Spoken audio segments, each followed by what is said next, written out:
Claude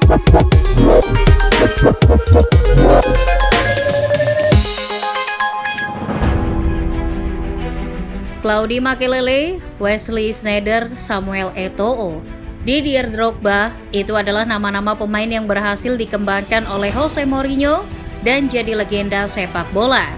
Bahkan, Cristiano Ronaldo merasakan perkembangan pesat saat Mourinho pindah ke Real Madrid.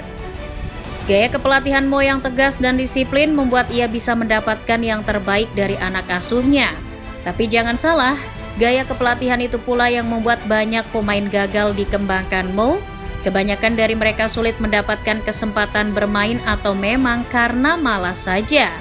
Berikut ini 7 pemain berbakat yang gagal dikembangkan oleh Jose Mourinho. Mari kita mulai daftar ini dengan kegagalan terbesar Mourinho. Melewatkan kesempatan untuk mengembangkan bakat Mohamed Salah mungkin pantas jadi penyesalan terbesar Mourinho selama karir kepelatihannya. Mo sendiri tidak mau disalahkan atas penjualan Salah. Ia menganggap kalau Chelsea lah yang memaksanya untuk menjual Salah. Saya bukan orang yang menjual Salah. Saya adalah orang yang membelinya ke Chelsea. Keputusan untuk menjualnya dan menggunakan uang tersebut untuk membeli pemain lain bukanlah keputusan saya. Mo memang orang yang menemukan bakat Salah dan membelinya dari FC Basel. Itu tidak bisa dipungkiri. Tapi salah satu alasan Salah pergi dari Chelsea juga karena ia tidak betah di London. Alasan utamanya karena ia tidak mendapat kesempatan bermain yang pantas dari Mo. Bagaimanapun juga, Mo tidak pernah percaya penuh pada potensi Salah. Dan itu adalah hal yang patut disesali oleh Mo. Setelah Salah pergi ke Italia, ia bisa mendapatkan kepercayaan dirinya kembali. Sampai akhirnya dibeli Liverpool di tahun 2017, dan sisanya ia telah menuliskan sejarah manis bersama The Reds.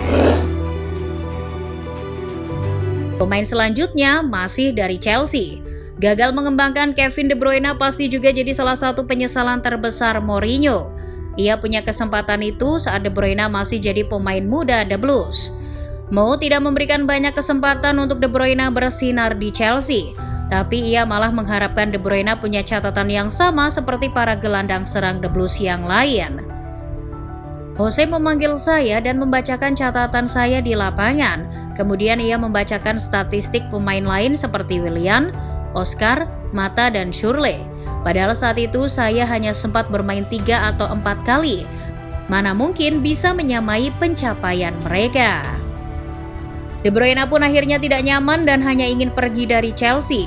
Dan hanya berselang beberapa musim kemudian, ia kembali ke Inggris bersama Manchester City. De Bruyne pun menjelma jadi gelandang serang terbaik di generasinya. Andriy Shevchenko adalah legenda AC Milan dan salah satu mesin gol paling gacor di masanya. Karena itulah Chelsea membeli pemilik Ballon d'Or itu di tahun 2006. Tapi kita bisa setuju kalau saat Shevchenko di Chelsea adalah masa-masa paling mengecewakan dalam karirnya. Mourinho bisa jadi kambing hitam. Tapi ini juga bukan murni kesalahan Mourinho, sebab Mo sebenarnya juga tidak menginginkan Shevchenko ada di skuadnya. Saat itu Mo sudah punya penyerang kesayangan yaitu Didier Drogba. Membeli legenda Ukraina itu adalah keinginan pribadi Roman Abramovich sebagai pemilik. Jadi tidak heran kalau Mo tak bisa dapatkan yang terbaik dari Shevchenko.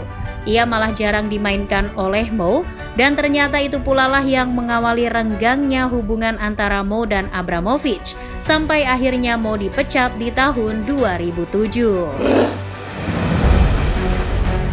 Dari pemain Chelsea beralih ke Manchester United, Mo dan Paul Pogba sebenarnya memang tidak punya hubungan baik satu sama lain. Itu bermula saat Pogba kedapatan jalan-jalan ke Miami saat sedang cedera. Mo tidak suka perilaku Pogba yang tidak disiplin itu. Dan itulah juga alasan mengapa Mo gagal mendapatkan yang terbaik dari Paul Pogba. Mo bahkan pernah berkata kalau Pogba adalah virus di skuadnya. Mo mengakui kalau tidak bisa mendapatkan potensi terbaik Pogba, tapi Mo menganggap itu karena sifat dari Pogba yang tidak bisa ia ubah. Selain itu, juga chemistry di antara keduanya yang tidak cocok. Ini adalah masalah yang tidak bisa saya temukan solusinya. Ketika dia bermain, dia menyukai manajer, tapi ketika dia tidak bermain, dia membenci manajer. Ini adalah masalah kepribadian dan cara berpikir. Tapi untuk catatan, para pelatih United selain Mo juga kesusahan mendapatkan yang terbaik dari Pogba. Ia sering menderita cedera dan absen, bahkan setelah ia pindah ke Juventus di tahun 2022.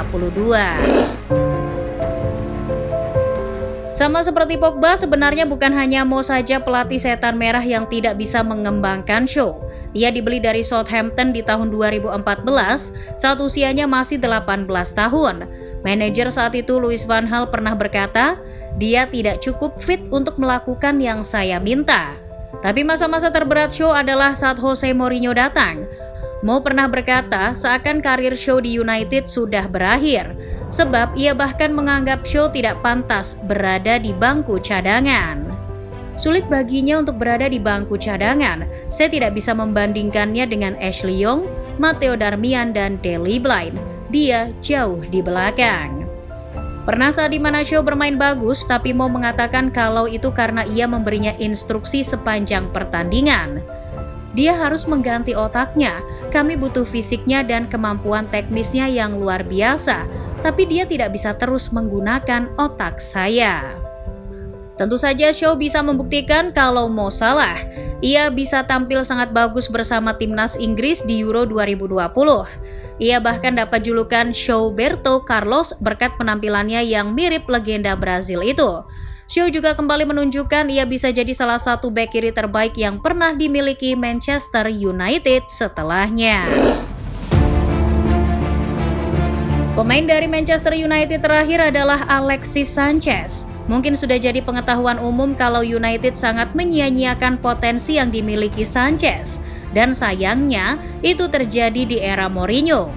Alexis Sanchez adalah sayap paling mematikan di Inggris saat ia masih berseragam Arsenal. Tapi begitu ia pindah ke Old Trafford, ia seolah langsung lupa caranya bermain bola. Sanchez malah jadi salah satu pembelian paling flop United. Pemain asal Chile itu menganggap kalau ini karena Mourinho membuat kepercayaan dirinya menurun drastis. Terkadang saya bermain, kemudian tidak, kemudian bermain lagi. Sebagai pemain itu membuat saya kehilangan kepercayaan diri. Kadang saya bermain bagus dan mencetak gol, tapi ia menarik saya keluar. Sanchez mendapatkan kepercayaan dirinya kembali setelah pindah ke Inter Milan. Di situ ia membawa Inter meraih Scudetto di tahun 2021. Terakhir, Dele Alli dari Tottenham Hotspur. Playmaker asal Inggris itu memainkan karir puncaknya saat Spurs masih dilatih oleh Mauricio Pochettino. Tapi Mo sangat kesusahan mendapatkan sihir dari Alli saat ia melatih Spurs. Mo sempat berkata kalau Dele Alli adalah pemain yang malas. Kata-kata itu sempat viral karena masuk ke dalam series dokumenter tentang Spurs. Dele Alli juga mengaku sempat ingin pensiun saat Mo di Spurs, padahal saat itu usianya masih 24 tahun. Itu membuat kepercayaan diri Dele Alli menurun drastis. Bahkan setelah Mo pergi dari Spurs di tahun 2021, performa Dele Alli masih belum juga kembali. Sekarang usianya masih 27 tahun, tapi performanya sama sekali jauh dari performa puncaknya.